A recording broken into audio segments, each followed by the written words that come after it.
र सबैभन्दा ठुलो अहिलेको हट न्युज तातो भनेको चाहिँ बाढी पीडित। बाढी पीडितमै हाम्रो चाहिँ यहाँ 50 जना हुनुहुन्छ अलरेडी अस्थायीको, अहिले सरकारले चिनेको। अस्थायी भनेको 50, 60 जना होइन चिन्ने, 50 हो सरकारले चिन्ने।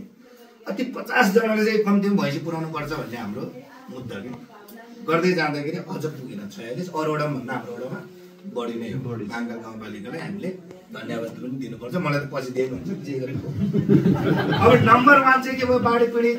अब यो बाढी पीडित भित्र परेको चाहिँ एउटा अधिकांश 30 देखि 35 बाढी पीडित भित्रबाट परेको छ र अर्को सुकुम्बासीबाट परेको छ। माङ्गाल गाउँपालिकाको वडा नम्बर 2 मा सुकुम्बासी कोही छन् भने गोले परिवार मात्रै छ, त्यो भित्रबाट त्यहाँ परेको छ। र अर्को एकल महिला यहाँ देखिरहनु भएको छ, आँगी त चिनोस् भनेर उभिनु पनि रहनु भएको छ। एकल महिला हुनुहुन्छ र अति विपन्न। अब विगतदेखि बारम्बार चाहिँ भर्दै गर्दाखेरि अहिलेसम्म नपरेकोलाई पनि राज्यले अब यसो पनि हुँदो रहेछ भन्ने एउटा स्याम्पल स्वरूप हामीले 4वटा आधारमा बसेर जे कुरा हामीले अघि उपाध्यक्षज्यूले चाहिँ छनौट भन्नुभयो, सेलेक्सन भन्नुभयो, हामी सेलेक्सन गरेको भने सिफारिस गर्यो। त्यो सिफारिसै पछि के भयो त छनौटमा पुग्यो। त्यसको लागि माङ्गाल गाउँपालिकाले सर्वप्रथम विशेष धन्यवाद। र अर्को कुरा चाहिँ यो योजना क्रम सुरु भइसकेको छ। अब हाम्रो वैशाख अन्तिमदेखि हामी तपाईँहरूको टोल टोलमा फेरि आउँछौँ होइन। त्यो आउँदै गर्दाखेरि योजनामा जहिले के आउँछ, रोड आउँछ, पाइप आउँछ, खानेपानी आउँछ, के आउँछ। तर कहिले अघि भने जस्तो हामीलाई पशुको चाहिँ एकपटक कार्यक्रम चाहियो भनेर त कहिले भनेन नि त हामीलाई, भन्नुभयो। अनि यो फेरि अर्को यो फेरि कार्यक्रम गर्दा समस्या छ। यहाँ हाम्रो प्रमुखज्यू हुनुहुन्छ, डाक्टर साहब गरेर जानुभयो। कार्यक्रम गर्दै जाँदाखेरि चाहिँ समस्या के, म अस्तिको प्रसङ्ग जोड्छु यहाँहरूलाई। बिउ बिजन हामीले बाँड्यो होइन, कारितास नेपालले राम्रै खालको बिउ छ। हाम्रो कार्यवाहक हाम्रो वेदनाथजी हुँदै गर्दाखेरि यहाँ बाँड्दै गर्दा हामीले बाढी पीडित 50 जनालाई बोलाउँदै गर्दाखेरि बाढी पीडितहरू यहीँभित्र हुनुहुन्छ। कतिले कि म मान्छे चिन्दिनँ, आवाज मात्रै चिन्दछु, लिन आउनुहोस् न यो बिउ बिजनको भनेपछि कति आउँछ, 1-2 बोको भए लिन नआउनु।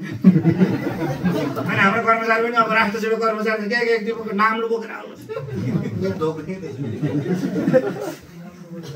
अरूले बाढीले हानेर अरूले दिएको लिनु छ, त्यो पनि भुर्की लाउनु छ, माग्नेले तातो भात भयो। तपाईँहरू सफल असल बन्नु नबन्नु त्यो तपाईँहरूको कुरा है, तर कम्तीमा सकारात्मक त हुनु पर्यो नि। फ्रीमा लिन आउनु भन्दाखेरि कति पोका भन्ने सोध्यो, रित्तै त पक्कै पठाउँदैन। अनि अर्को कृषिको कार्यक्रममा जोड्नै पर्छ, कृषिको सरहरू हुनु। त्यो दिन म फेरि जुन दिन घट्ने गर्थ्यो त्यो मन हो दिनमा बढी घट्दो रहेछ। कृषिको कार्यक्रम हुँदै थियो यहाँ, उपाध्यक्षज्यूलाई पनि यहाँ मैले भन्नै पर्छ।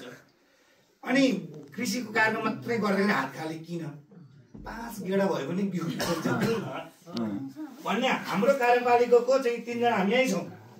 त्यत्तिकै ट्रेनिङ भन्दा त 1-1 पोका भए पनि त मिनी किट होइन भनेर पढाएको यहाँ धर्नै जुत्न लाग्छ। यस्तो पनि हुन्छ। पहिला कार्यक्रमको शीर्षक थाहा हुनु पर्यो नि। आज तपाईँहरू कार्यक्रममा चाहिँ भैँसी प्रवर्धन भन्न आउने, मेरो घरमा कुखुरा भाले मऱ्यो भन्नुहुन्छ। आज त भैँसीकै कुरो गर्नु पर्ला नि त। भनेपछि पहिला आउँदाखेरि कार्यक्रमको शीर्षक हेर्थे, आज के प्रशिक्षण कार्यक्रम मिनी भनेको सानो बुझेन भने यो मिनी भनेको के नबुझे बस र मिनी बस त बुझेको छ नि।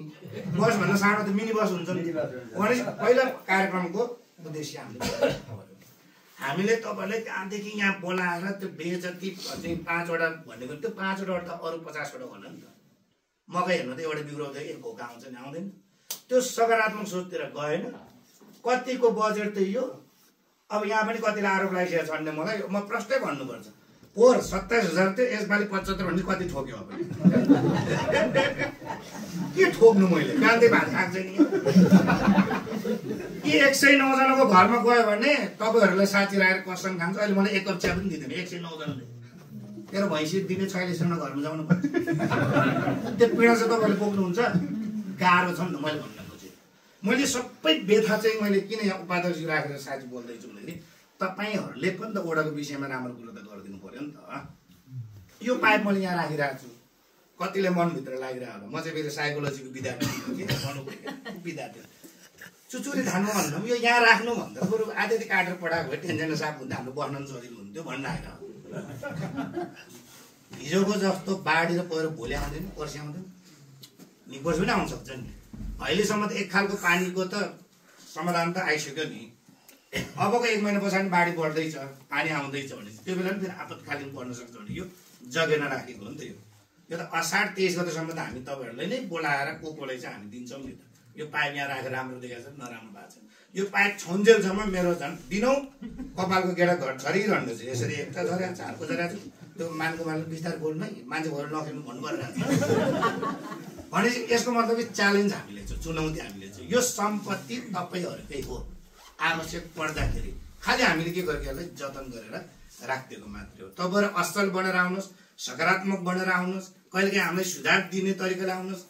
जहिले गाली मात्रै लिएर आउनुहुन्छ भने कहिलेकाहीँ यसो ताली पनि दिएर जानुहोस् न, होइन? त्यो भने जब चाहिँ तपाईँको पनि जित हुन्छ, हाम्रो पनि जित हुन्छ। 84मा हामी रहला नरहला, हामी यहाँ 4-5 जना अहिले हिरो बन्न बसिरहेको छ, त्यो पछिको कुरा हो।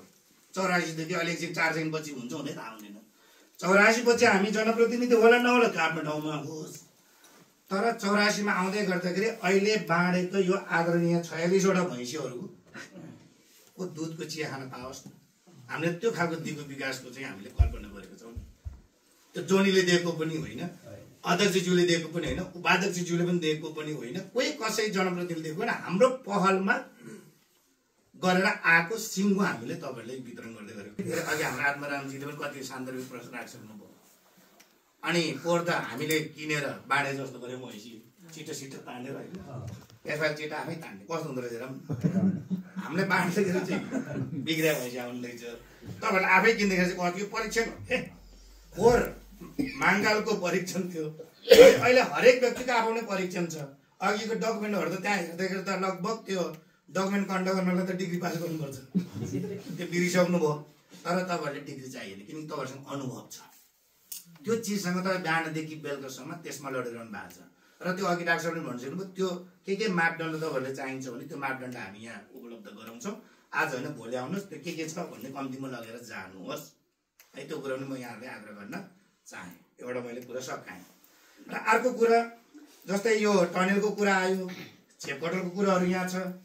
यो टनेलको कुराहरू, चेप कटरको कुराहरू आउँदाखेरि अब यहाँहरू 46 जनाले चाहिँ यसलाई यसपालि हाम्रो लागि होइन भनेर बुझिदिनु मात्रै भयो भने अरूले पनि त्यो चिजहरू चाहिँ पाउने सफल हुँदो रहेछ। होइन भने यसो हेऱ्यो सबै बाढी पीडितै छ, बढी त फेरि बाढी पीडितै आउँछ, बढी त एकल महिला नै आउँछ। राज्यले नै फेरि भनेको छ बाढी पीडित, एकल महिला, सुकुम्बासी, पिछडिएका भनेर। त्यही सङ्घीय शासन प्रणालीमा हामी हिँडिरहेको छौँ भने पहिलो टार्गेट भनेको उहाँहरूले नै पर्छ। अनि फेरि त्यसो गर्दाखेरि